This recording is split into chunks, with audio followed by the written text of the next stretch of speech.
തീരുമാനമാവാൻ പോവുകയാണ്. നമ്മൾ മുഖാമുഖത്തിലും ഒരു ചോദ്യം ഒരു ഉപചോദ്യം എന്ന ഒരു നിബന്ധനയും ഇവിടെ ഇല്ല.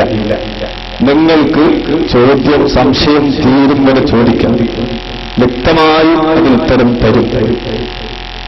ഒരുപാട് സംശയങ്ങൾ വേറെയും ചോദിക്കുവാൻ സദസ്സിലുള്ള ആളുകൾക്ക് നിങ്ങൾക്ക് തന്നെ ഒരുപാട് സംശയങ്ങളിലും ചോദിക്കാനുണ്ടാവും. അപ്പൊ അതുകൊണ്ട് മറുപടി വളരെ വ്യക്തമായി തന്നെ പറയും. തർക്കം എന്താണ് എന്നതിനെ സംബന്ധിച്ച് ആദ്യം നമ്മൾ മനസ്സിലാക്കേണ്ടതുണ്ട്. ഇവിടെ നേരത്തെ സൂചിപ്പിച്ചിരുന്നു, മഹാന്മാരായ അമ്പിയാക്കൾ, അതുപോലെ തന്നെ സഹാബത്ത്, അതുപോലെ പിൽക്കാലക്കാരായ മുഴുവൻ ഇമാമിയങ്ങളും ചെയ്തു വന്നിട്ടുള്ള സംഗതിയാണ് ഇസ്തിഗാസ എന്ന് അറബിയിൽ പറയുന്ന പ്രവർത്തനം. ബഹുമാനപ്പെട്ട ഇമാം സുബുക്കി റളിയല്ലാഹു തആല അൻഹു വളരെ പ്രഗത്ഭനായ പണ്ഡിതനാണ്. അദ്ദേഹത്തിന്റെ ശിഫാഉ സഖാം എന്ന ഗ്രന്ഥത്തിൽ മഹാനവർകൾ പറഞ്ഞിട്ടുണ്ട്, ഇഅ്ലം അന്നഹു യജൂസു വയഹ്സുനു തവസ്സുലു വൽ ഇസ്തിഗാസത്തു. ഇസ്തിഗാസയും തവസ്സുലും അനുവദനീയമാണ്, അത് നല്ല കാര്യമാണ്. അത് വജവാസു ദാലിക വഹുസ്നുഹു മിനൽ ഉമൂരിൽ മഅലൂമത്തി ലികുല്ലി ദീനീൻ. ദീനറിയുന്ന എല്ലാവർക്കും അറിയപ്പെട്ട കാര്യമാണത്. ബഹുമാനപ്പെട്ട ഇമാം സുബ്കി റളിയല്ലാഹു തആല അൻഹു ആണ് പറയുന്നത്. അതിനുശേഷം അദ്ദേഹം പറഞ്ഞു, ആ ഇസ്തിഗാസ എന്ന പ്രവർത്തനത്തെ അഥവാ നാം ഖുതുബിയ്യത്ത് അതുപോലെ തന്നെ തുടങ്ങിയ ഇസ്തിഗാസപരമായ മൗലിദ് ഇത്തരം കാര്യങ്ങളെല്ലാം ഉൾക്കൊള്ളുന്ന ഈ സംഗതി അത് കേവലം നമ്മൾ മാത്രം ചെയ്യുന്നതല്ല. ഇമാം സുബ്കി റളിയല്ലാഹു പറയുന്നു, എല്ലാ മഹാന്മാരും അത് ചെയ്തു വന്നിട്ടുണ്ട്. ആ പ്രവർത്തനം മഹാന്മാരായ അമ്പിയാക്കൾ ചെയ്തിട്ടുണ്ട്. അതുപോലെ തന്നെ മുഴുവൻ സ്വാലിഹ്യങ്ങളും അത് അംഗീകരിച്ചിട്ടുണ്ട്. വലം യുൻകിറു ദാലിക അഹദുൻ ഹത്താ ജാഅ ഇബ്നു തൈമിയ്യ. ഇബ്നു തൈമിയ്യ എന്ന പണ്ഡിതൻ വരുന്നത് വരെ ഒരു പണ്ഡിതനും അതിനെ വിമർശിച്ചിട്ടില്ല എന്ന് അദ്ദേഹം പറയും. അപ്പൊ അതുകൊണ്ട് നമ്മൾ മനസ്സിലാക്കേണ്ടത്, ആദ്യമായി ഈ ഇസ്തിഗാസ എന്ന പ്രവർത്തനം അത് അംഗീകരിക്കുകയാണ്, അംഗീകരിച്ചുകൊണ്ടാണ് ലോകത്തുള്ള മുഴുവൻ മോമിനീകളും ജീവിച്ചിട്ടുള്ളത് എന്ന് നമ്മൾ മനസ്സിലാക്കേണ്ടതുണ്ട്. അപ്പൊ അതിനെതിരായി ആദ്യമായി ഒരു പുതിയ വാദവുമായി വന്നത് ഇബ്നു തൈമിയ്യ. അപ്പൊ ഈ ഇസ്തിഗാസയാണ് ഇപ്പോൾ പ്രാർത്ഥന എന്ന ഒരു പദപ്രയോഗം നടത്തി ദുർവ്യാഖ്യാനം ചെയ്ത് അങ്ങനെ സുന്നികളുടെ തലയിൽ പ്രാർത്ഥിക്കുന്നവരാണ് സുന്നികൾ, അല്ലാഹു അല്ലാത്തവരോട് പ്രാർത്ഥിക്കുന്നവരാണ് സുന്നികൾ എന്ന് പറഞ്ഞുകൊണ്ട് തെറ്റിദ്ധാരണാപരമായി സംസാരിക്കുന്നത്. അപ്പൊ ആദ്യം ചോദ്യത്തിൽ അദ്ദേഹം ഒരു ഹദീസ് പറഞ്ഞിരുന്നു, അദ്ദുആഉ ഹുവൽ ഇബാദ. എന്താണ് അതിന്റെ പശ്ചാത്തലം എന്ന് മനസ്സിലാക്കേണ്ടതുണ്ട്. ദുആ ആണ് ഇബാദത്ത് എന്ന് നബി സല്ലല്ലാഹു അലൈഹി വസല്ലം തങ്ങൾ പറഞ്ഞല്ലോ. ദുആ ആണ് ഇബാദത്ത്. നിസ്കരിക്കുന്ന സമയത്ത് നിസ്കാരത്തിൽ ദുആ ഉണ്ട്, ഹജ്ജിൽ ദുആ ഉണ്ട്. ഒരു മനുഷ്യൻ വെറുതെ നിന്നാൽ അതിൽ ദുആ ഇല്ല. അതുകൊണ്ട് അയാൾ നിസ്കാരമല്ല, അയാൾ വെറുതെ ഇങ്ങനെ നിന്നുകൊണ്ട് നിസ്കാരമാവുകയില്ല. കാരണം നിസ്കാരത്തിൽ ദുആ ഉണ്ടെങ്കിൽ മാത്രമേ ഇബാദത്താവുകയുള്ളൂ. അപ്പൊ നിസ്കാരത്തിന്റെ ഏറ്റവും പ്രധാനപ്പെട്ട ഘടകമാണ് ദുആ. എന്താണ് ദുആ? ബഹുമാനപ്പെട്ട ഇമാം റാസി റളിയല്ലാഹു തആല അൻഹു അദ്ദേഹത്തിന്റെ തഫ്സീറിൽ വളരെ വ്യക്തമായി പറഞ്ഞു, യഥാർത്ഥത്തിൽ ദുആ ഒരു അടിമയുടെ അടിമത്വം അംഗീകരിച്ചുകൊണ്ട് യജമാനനായ അല്ലാഹുവിന്റെ റുബൂബിയ്യത്ത് അംഗീകരിച്ചുകൊണ്ടുള്ള ഒരു നിലപാടാണ് വാസ്തവത്തിൽ ദുആ.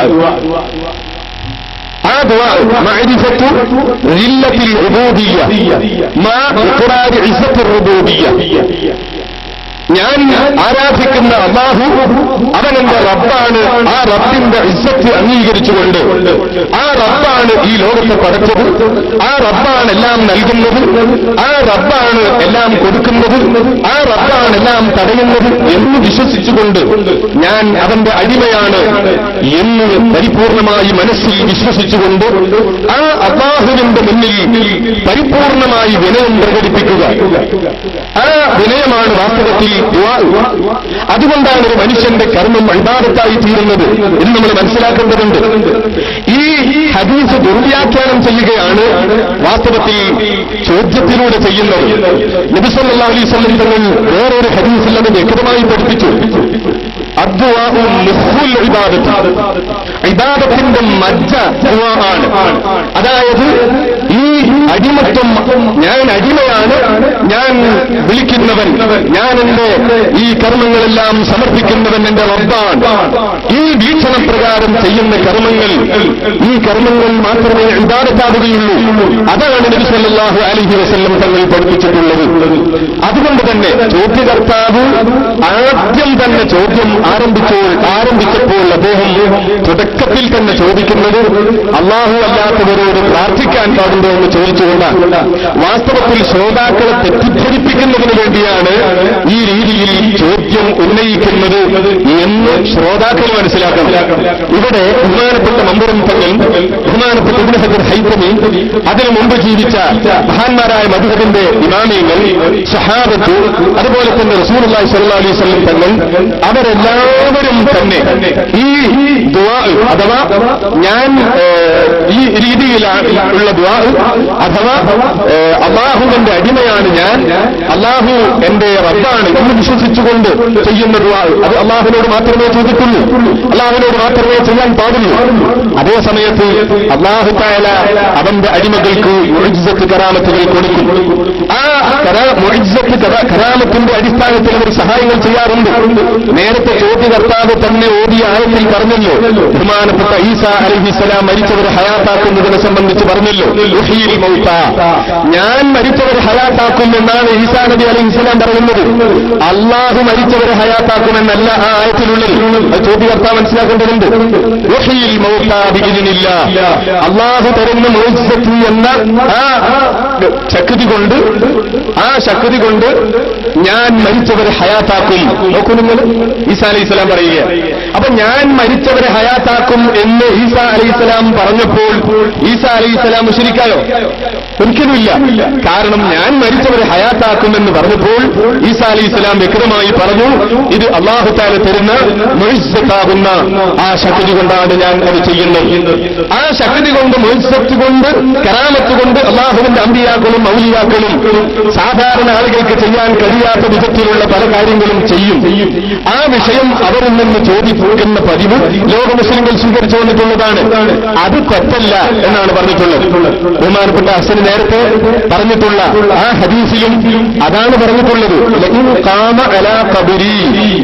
ഈസാ അലൈഹിസ്സലാം ഒരു ഇമാമായി ഹക്കമും മുഖസിത്തായി വന്ന് ഇവിടെ ഇറങ്ങി അങ്ങനെ ജനങ്ങൾക്ക് നേതൃത്വം നൽകി മുഹമ്മദ് റസൂലുള്ളാഹി സ്വല്ലല്ലാഹു അലൈഹി വസല്ലം തങ്ങളുടെ ഒരു അനുയായിയായി പ്രവർത്തിക്കും. അല്ലാതെ നബിയായിട്ടല്ല ഇവിടെ പ്രവർത്തിക്കുക. റസൂലുള്ളാഹിന്റെ ഒരു അനുയായിയായിട്ടാണ് ഈസാ അലൈഹിസ്സലാം പ്രവർത്തിക്കുക. അങ്ങനെ പ്രവർത്തിക്കുന്ന സമയത്ത് റസൂലുള്ളാഹി സ്വല്ലല്ലാഹു അലൈഹി വസല്ലം തങ്ങൾ പറയുന്നത്, ഈസാ അലൈഹിസ്സലാം വന്ന് എന്റെ ഖബറിന്റെ സമീപത്ത് നിന്ന് എന്നെ വിളിച്ചാൽ ഉജീബന്നഹു, ഞാൻ ഉത്തരം കൊടുക്കുമെന്നാണ്. വാസ്തവത്തിൽ ഈ ഉത്തരം കൊടുക്കും എന്ന് നബി സല്ലല്ലാഹു അലൈഹി വസല്ലം തങ്ങൾ ഈ ഹദീസിൽ പറഞ്ഞല്ലോ. ഈ വിഷയത്തിൽ മുജാഹിദുകൾ തർക്കിക്കുകയാണ്. കാരണം അവർ ഖബറിന്റെ സമീപത്ത് നിന്ന് ആരോട് ചോദിച്ചാലും ഉത്തരം കൊടുക്കാൻ സാധിക്കുകയില്ല എന്ന് പറയുന്നവരാണ്. അങ്ങനെ ചോദിക്കുന്നത് ശിർക്കാണെന്ന് പറയുന്നവരാണ്. അതുകൊണ്ട് തന്നെ എന്റെ ഖബറിന്റെ സമീപത്ത് വന്ന് നിന്ന് ഈസാ അലൈഹിസ്സലാം ചോദിച്ചാൽ ഞാൻ ഉത്തരം കൊടുക്കും എന്ന് ബഹുമാനപ്പെട്ട നബി സല്ലല്ലാഹു അലൈഹി വസല്ലം തങ്ങൾ പറഞ്ഞുവല്ലോ. അതുകൊണ്ട് മുജാഹിദുകളുടെ വാദം ഇവിടെ പൊളിയുകയാണ്. ഈ ഒരു ഹദീസ് മാത്രമല്ല തെളിവായി ഉദ്ധരിക്കാനുള്ളത്, ആയിരക്കണക്കിന് ഹദീസുകളുണ്ട്. പക്ഷെ ഒറ്റ ഹദീസ് ഇവിടെ ഉദ്ധരിച്ച് അതിനെ സംബന്ധിച്ച് മാത്രം സംസാരിക്കുന്നത് നമ്മുടെ ചർച്ച വികൃതമാകാതിരിക്കാനും അങ്ങനെ പല കാര്യങ്ങളിലേക്കും ആളുകളെ കൊണ്ടുപോയി ആളുകൾക്കൊന്നും മനസ്സിലാകാത്ത സ്ഥിതി വരാതിരിക്കാനുമാണ് ഒറ്റ തെളിവ് മാത്രം പറഞ്ഞത്. വേറെ ഒരുപാട് തെളിവുകൾ ഉദ്ധരിക്കാനുണ്ട്. ആ തെളിവുകളിലേക്ക് നമുക്ക് ആവശ്യമെങ്കിൽ കടക്കാം. പക്ഷേ ഈ തെളിവിന് ഒരു മറുപടിയും ചോദ്യകർത്താവിൽ നിന്നുണ്ടായിട്ടില്ല. അതുകൊണ്ട് തന്നെ വളരെ സ്പഷ്ടമാണ് മഹാന്മാരായ അമ്പിയാക്കൾക്ക് അല്ലാഹു ഇസ്സത്ത് എന്ന ശക്തി കൊടുക്കുന്നുണ്ട്, ഔലിയാക്കൾക്ക് കറാമത്ത് എന്ന ശക്തി കൊടുക്കുന്നുണ്ട്. അത് കൊടുക്കുന്നുണ്ടെന്ന് വിശ്വസിച്ചുകൊണ്ട് ഞാൻ അല്ലാഹുവിന്റെ അടിമയാണെന്ന് പരിപൂർണമായി വിശ്വസിച്ച്, അല്ലാഹു മാത്രമേ റബ്ബുള്ളൂ എന്ന് പരിപൂർണമായി വിശ്വസിച്ച്, ലാ ഇലാഹ ഇല്ലല്ലാഹു മുഹമ്മദുർ റസൂലുള്ളാഹി എന്ന് പരിപൂർണമായി വിശ്വസിച്ചുകൊണ്ട് അല്ലാഹുവിന്റെ ഇഷ്ടദാസന്മാരായ അമ്പിയാക്കളോടും ഔലിയാക്കളോടും സഹായം അഭ്യർത്ഥിക്കുന്നത് ശിർക്കാണ് എന്ന് വരുന്ന ഒരു ആയത്തും ഒരു ഹദീസും, സഹീഹായ ഒരു ഹദീസും ഉദ്ധരിക്കാൻ ലോകത്ത് ഒരാൾക്കും ഇന്നുവരെ സാധിച്ചിട്ടില്ല, സാധിക്കുകയും ഇല്ല.